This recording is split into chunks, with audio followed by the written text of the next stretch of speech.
Mesdames, Messieurs, bonjour. Très heureux de vous retrouver pour cette nouvelle émission Power Boost. J'espère que vous avez passé une excellente semaine. Dans cette émission, vous allez voir des initiatives d'agriculteurs. On va parler robots et matériel.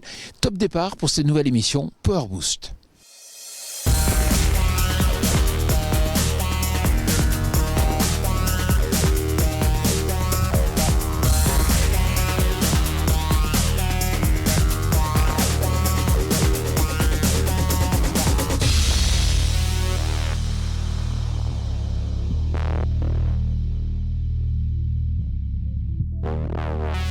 Salut le Power Booster.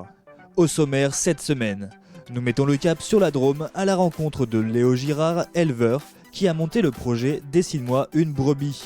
Puis nous vous parlerons du robot Céol avec le président de Agriculture, Christophe Aubé. Enfin, nous parlerons méthanisation dans notre nouvelle rubrique Les experts du biogaz. Alors, tenez-vous prêts, mais avant tout, les news. Quand des ingénieurs posent à côté d'un pneu géant, c'est toujours impressionnant. Cette fois, c'est BKT qui présente le Earthmax 468, conçu pour équiper les camions à benne rigide. Jusqu'à présent, le prototype a été fabriqué dans la taille 40R57 et sera prêt à être testé dans les mois à venir.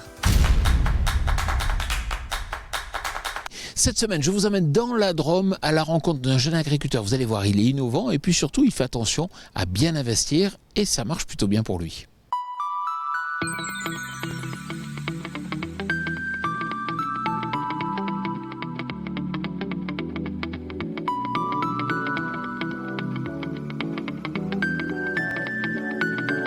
Salut Léo. Bonjour. Alors, c'est un peu la ferme du bonheur ici. Dessine-moi une brebis. Pourquoi dessine-moi une brebis ? Pourquoi Dessine-moi une brebis ? Parce qu'il n'y avait rien, j'ai tout créé en partant de zéro en 2013 et donc c'était un rêve de gosse à réaliser. Voilà, donc c'est mon rêve à moi, la ferme que j'avais dans la tête depuis enfant, quoi. D'accord. Et aujourd'hui, 3 chiffres clés, 30 hectares, 300 animaux et 8 ETH, c'est pas fréquent.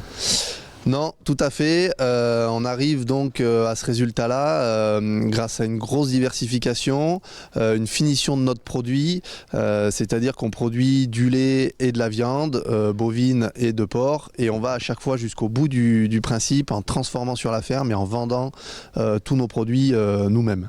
Alors raconte-moi un peu ton histoire, tu n'es pas issu du monde agricole toi ? Non, tout à fait. Ni mon père ni ma mère étaient dans le milieu et donc depuis tout petit j'ai toujours rêvé de faire ce métier-là.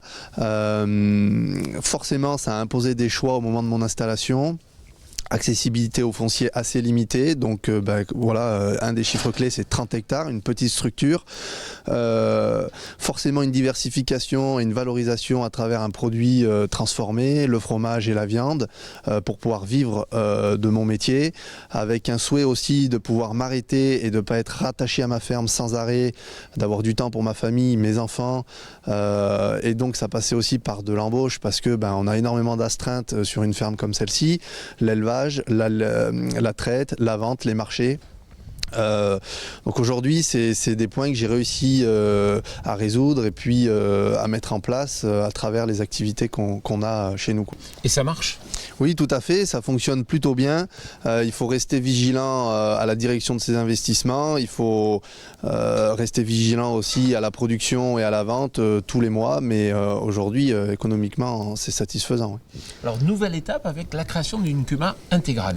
C'est ça, en début 2020 on a créé cette CUMA donc avec 5 adhérents, avec une idée commune. On ne s'est pas rattaché finalement à un territoire, on a une CUMA qui est très espacée, mais on s'est rattaché à une volonté de travailler ensemble et d'aller vers une CUMA intégrale avec des vrais souhaits communs.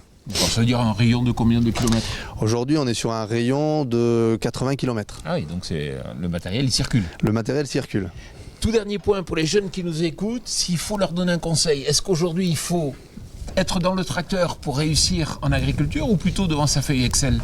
Alors c'est vrai que pour mon cas, je passe beaucoup plus de temps à l'ordinateur et devant un tableur Excel à calculer, à regarder ce qui se passe au niveau des chiffres sur mon exploitation, plutôt que dans un tracteur. C'est quelque chose que j'ai appris à faire petit à petit et où j'ai vite compris que je devais absolument déléguer l'opération tractoriste et machinisme dans les champs pour moi me concentrer à la direction prise et au choix des investissements. Félicitations Léo et bonne continuation. Merci Jean-Paul. Au revoir. Dans l'émission Power Boost, on vous parle souvent des robots et vous allez voir qu'aujourd'hui, il y a différentes approches, différentes conceptions techniques. Images. Christophe Aubé, bonjour. Bonjour Jean-Paul. Vous êtes président de Green Culture. Vous avez un robot dont on parle de plus en plus, c'est le robot Seol. Première question, en quoi vous différenciez du reste de l'offre ?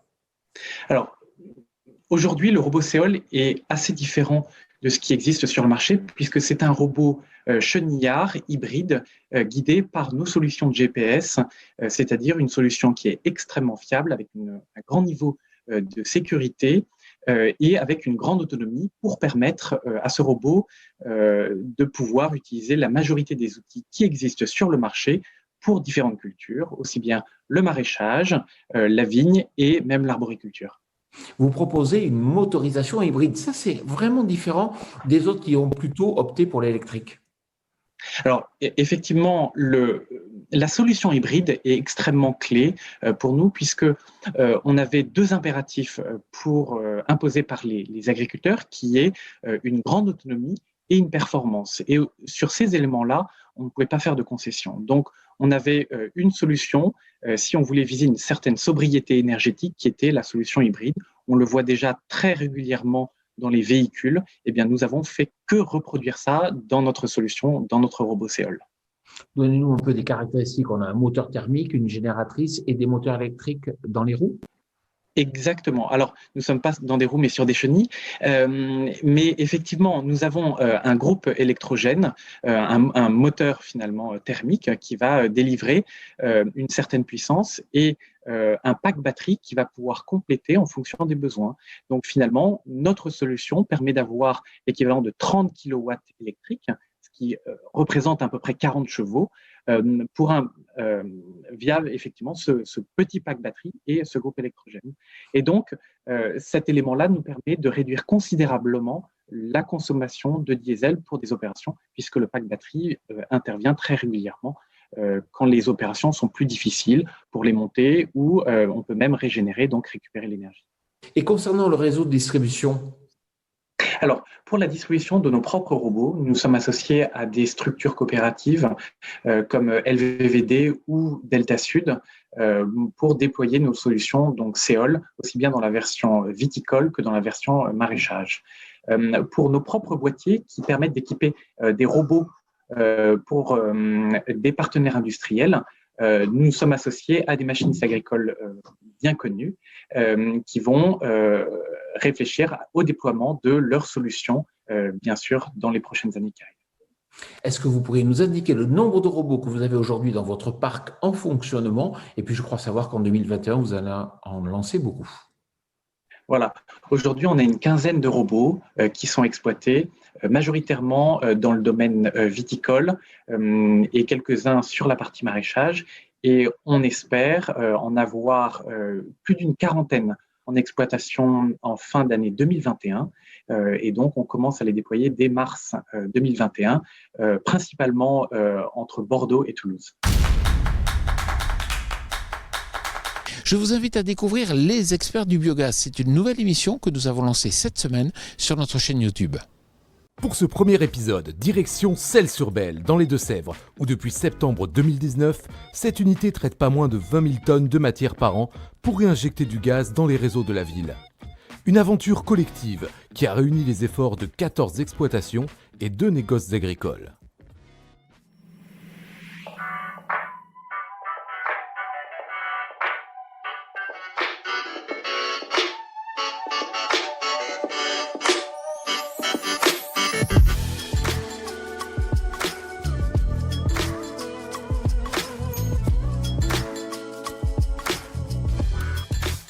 Alors, pourquoi s'être regroupés pour mener un tel projet ? Commençons par le commencement. Ce projet a été initié en 2015, une action collective qui a porté des fruits dès le financement de l'unité. La grande difficulté sur la méthanisation, c'est le financement. Quand vous avez 14 exploitations qui participent financièrement aussi à une unité, on partage les risques. L'investissement a été un peu moins de 7 millions d'euros. Il y a eu 2 millions qui ont été mis sur la table. Donc forcément, à un moment, on se sent moins seul en collectif. Et forcément, c'est plus rassurant aussi au niveau des banquiers. Apporter l'argent nécessaire est une chose, mais encore faut-il bien penser son projet. Et pour qu'une unité soit rentable, il faut savoir qu'elle doit délivrer un débit minimum de biogaz tout au long de l'année. Autrement dit, il faut apporter quotidiennement de la matière à fort potentiel méthanogène. Ici, principalement des effluents d'élevage. Donc en fait, on s'est regroupé pour 4 raisons. La première, c'est pour avoir une quantité de matière suffisante.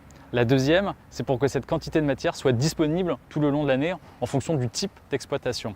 La troisième, c'est pour avoir de la matière solide et de la matière liquide. Et la dernière, ça permet en fait de participer à une aventure humaine très enrichissante. On a donc un dossier de financement solide, une unité qui peut être suffisamment alimentée en matière tout au long de l'année, mais encore faut-il choisir le bon terrain.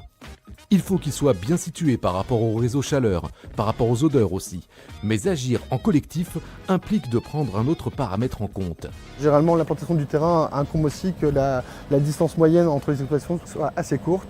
On est sur une moyenne aujourd'hui à Celles-sur-Belle de 6,7 km.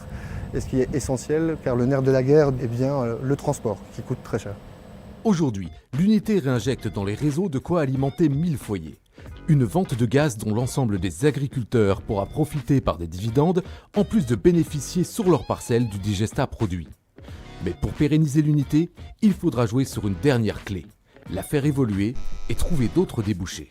Les revenus de l'unité de méthanisation proviennent à 100% de la revente de biométhane, mais nous réfléchissons à d'autres débouchés, dont notamment la mise en place d'un système d'hygiénisation qui permettrait de traiter des déchets qui nécessitent un traitement en amont. Voilà, j'espère que cette émission Power Boost vous a plu. Je vous invite bien sûr à découvrir notre média partenaire Agriculture et Nouvelles Technologies pour tout savoir sur l'innovation en agriculture. Je vous souhaite une excellente semaine.